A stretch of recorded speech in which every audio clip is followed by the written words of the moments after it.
Hello दोस्तों, नमस्कार। इस वीडियो में पढ़ने वाले हैं बायोलॉजी से एक बहुत ही ज़बरदस्त चैप्टर उत्सर्जन तंत्र यानी एक्सक्रीटरी सिस्टम के बारे में। अगर आप किसी भी कम्पिटिटिव एग्जाम की तैयारी करते हैं तो क्वेश्चन यहीं से आएगा।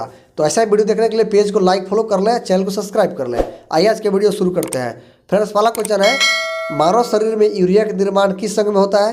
तो यूरिया का निर्माण होता है यकृत यानी लीवर में होता है यूरिया का निर्माण। नेक्स्ट है, एल्कोहल के निराविष्टन यानी डिटॉक्सिफिकेशन के लिए कौन सा अंग जिम्मेवार है? तो लीवर ही जिम्मेवार है। ठीक है, आगे बात करते हैं फ्रेंड्स। मनुष्य के शरीर में खून के शुद्धिकरण की प्रक्रिया क्या कहलाती है? तो रक्त अपवहन या डायलिसिस कहलाती है। नेक्स्ट है, मानव शरीर से उत्सर्जित सर्वाधिक विषाक्त पदार्थ कौन है? तो अमोनिया सबसे विषाक्त पदार्थ यानी जहर है। नेक्स्ट है, मूत्र की मात्रा का नियंत्रक कौन है? तो फ्रेंड्स एडीएच है और एल्डोस्टेरोन है। एडीएच और एल्डोस्टेरोन। नेक्स्ट है, एक वयस्क मनुष्य द्वारा एक दिन में उत्सर्जित मूत्र की मात्रा कितनी होती है? तो 1.5 लीटर होती है। 1.5 लीटर मूत्र एक दिन में एक व्यक्ति निकाल देता है। नेक्स्ट है, कौन सी औषधि मूत्र के स्राव को प्रोत्साहित करती है?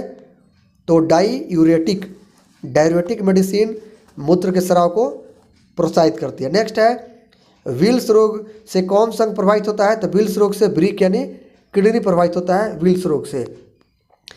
आगे फ्रेंड्स बात करते हैं, हेमिकार्डेटा संघ के जीवों में किस संघ के द्वारा उत्सर्जन होता है? तो कोशिका गुच्छ के द्वारा। ठीक है, ग्लोमेरुलस के द्वारा हेमिकार्डेटा संघ के जीवों में उत्सर्जन होता है कोशिका गुच्छ के द्वारा। नेक्स्ट फ्रेंड्स आगे बात करते हैं, विभिन्न जंतुओं में यूरिया उत्सर्जी अंग। ठीक है, यानी किस जंतुओं में कौन सा उसका मुख्य उत्सर्जी अंग है जिससे यूरिया निकलता है। नेक्स्ट है फ्रेंड्स मनुष्य। तो फ्रेंड्स मनुष्य का मुख्य उत्सर्जी अंग है ब्रीक है। क्या है? ब्रीक यानी किडनी है। आगे बात करते हैं अमीबा। अमीबा का फ्रेंड्स उत्सर्जी अंग कौन है? तो अमीबा का उत्सर्जी अंग है त्वचा और रिक्तिका है। त्वचा और रिक्तिका। नेक्स्ट है केंचुआ। केंचुआ का उत्सर्जी अंग है उत्सर्जिकाएं। नेक्स्ट है झींगा मछली।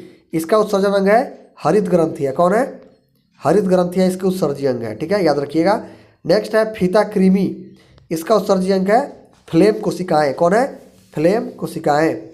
नेक्स्ट है अर्थोपोडा। इसका उत्सर्जी फ्रेंड्स अंग है मैगपीवी नलिकाएं। कौन है? मैलपीगी नलिकाएं। नेक्स्ट आगे बात करते हैं सेलिन्ट्रेटा। सेलिन्ट्रेटा उत्सर्जी अंग कौन है फ्रेंड्स? इसका है त्वचा और मुख है। याद रखिएगा, इंपॉर्टेंट क्वेश्चन है, एग्जाम में यहाँ से क्वेश्चन पूछेगा। आगे फ्रेंड्स बात करते हैं ब्रिक में पथरी यानी किडनी स्टोन, यूरिक अम्ल, कैल्शियम ऑक्जेलेट तथा कैल्शियम फॉस्फेट के कारण बनती है। याद रखेंगे ब्रिक में पथरी क्यों बनती है? तो ब्रिक में जो पथरी होती है वो आपका यूरिक एसिड, कैल्शियम ऑक्जेलेट तथा कैल्शियम फॉस्फेट के कारण बनती है पथरी। चलिए फ्रेंड्स आगे बात करते हैं, गुर्दे की कार्यात्मक इकाई को क्या कहते हैं? तो गुर्दे की कार्यात्मक इकाई को नेफ्रॉन कहते हैं। नेफ्रॉन। आगे बात करते हैं, नाखून में कौन सा प्रोटीन पाया जाता है? तो क्रिएटिन प्रोटीन पाया जाता है नाखून और बाल में। नेक्स्ट है ब्रिकों के यानी किडनी के काम न करने पर रक्त में यूरिया की मात्रा बढ़ जाती है। इसे क्या कहते हैं? यूरीमिया बोलते हैं। क्या बोलते हैं? यूरीमिया। याद रखिएगा, रक्त में यूरिया की मात्रा का बढ़ जाना यूरीमिया कहलाता है। यूरीमिया। चलिए फ्रेंड्स आगे बात करते हैं, अगला इंपॉर्टेंट क्वेश्चन ये रहा आपके बीच। फ्रेंड्स अगला क्वेश्चन है, मनुष्य में किस प्रकार का उत्सर्जन अंग पाया जाता है? तो मनुष्य में उत्सर्जन पाया जाता है यूरियोटेक्लिक उत्सर्जन। यूरियोटेलिक उत्सर्जन पाया जाता है मनुष्य में। ठीक है, यूरियोटेलिक।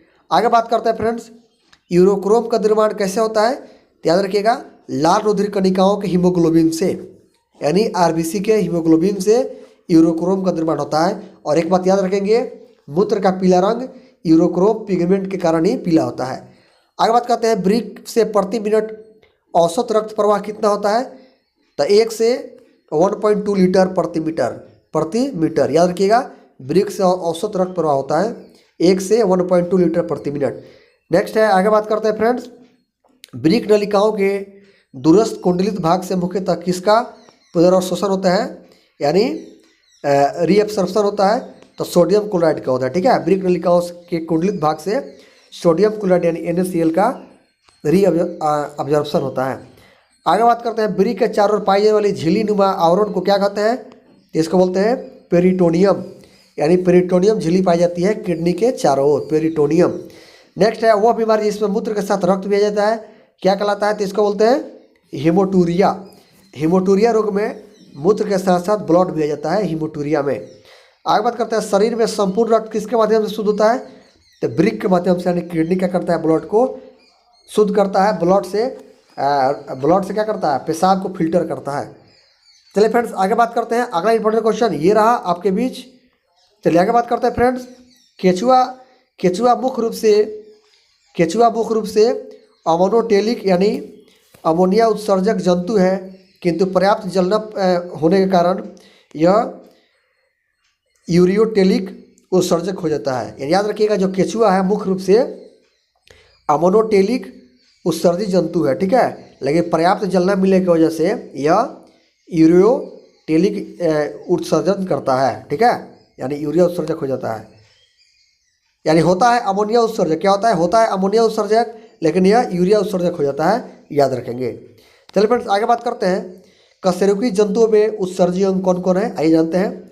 फ्रेंड्स ब्रीक और उत्सर्जी पदार्थ, यानी ब्रीक क्या करता है, आइए बात करते हैं। तो फ्रेंड्स किडनी का क्या काम है, तो किडनी क्या करता है, रुधिर से मूत्र के रूप में अत्यधिक जल और नाइट्रोजनी अपशिष्ट पदार्थ जैसे यूरिया आदि का उत्सर्जन करता है। यानी ब्लड से अत्यधिक जल और यूरिया को क्या करता है, निकालता है, नाइट्रोजनी अपशिष्ट पदार्थ है।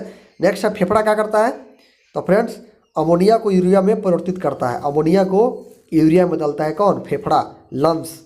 आगे बात करते हैं लीवर क्या करते हैं यकृत, तो नाइट्रोजनी पदार्थ का निष्कर्षण करते हैं, नाइट्रोजनी पदार्थ का बाहर निकालते हैं लीवर, और फेफड़ा अमोनिया को यूरिया में बदलता है, फेफड़ा, और नाइट्रोजनी पदार्थ को लीवर निकालता है, याद रखेंगे। अगला है आंत क्या करता है, तो कैल्शियम और धातुओं के लवण की आवश्यकता से अधिक मात्रा का उत्सर्जन करता है आंत, कैल्शियम और धातुओं के लवण की आवश्यकता से अधिक मात्रा।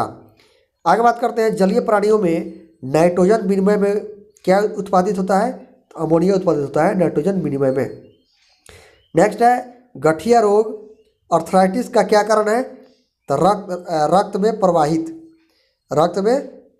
ठीक है, यही है रक्त में प्रवाहित यूरिक एसिड का सोडियम यूरेट के क्रिस्टल के रूप में जोड़ों में एकत्रित होना। यानी ब्लड में क्या होता है, यूरिक एसिड जम जाता है, इसकी वजह से गठिया रोग हो जाता है, ठीक है, यूरिक एसिड का सोडियम यूरेट के क्रिस्टल के रूप में जमा हो जाता है, ठीक है। चलिए आगे बात करते हैं। आमाशय की दीवार का पेशीय संकुचन क्या कहलाता है, इसको बोलते हैं पेरिस्टालिसिस बोलते हैं, आमाशय की दीवार का पेशीय संकुचन। फ्रेंड्स आगे बात करते हैं, आज का लास्ट क्वेश्चन है डाईयूरेसिस की स्थिति में ग्लूकोज का उत्सर्जन क्या होता है, बढ़ जाता है। अगर डाईयूरेसिस किसी को हो जाएगा तो ग्लूकोज की मात्रा क्या होगी, बढ़ जाएगी। तो फ्रेंड्स उम्मीद करता हूँ कि आज की वीडियो अच्छा लगा होगा। ऐसे ही वीडियो पाने के लिए पेज को लाइक फॉलो कर लें, चैनल को सब्सक्राइब कर लें।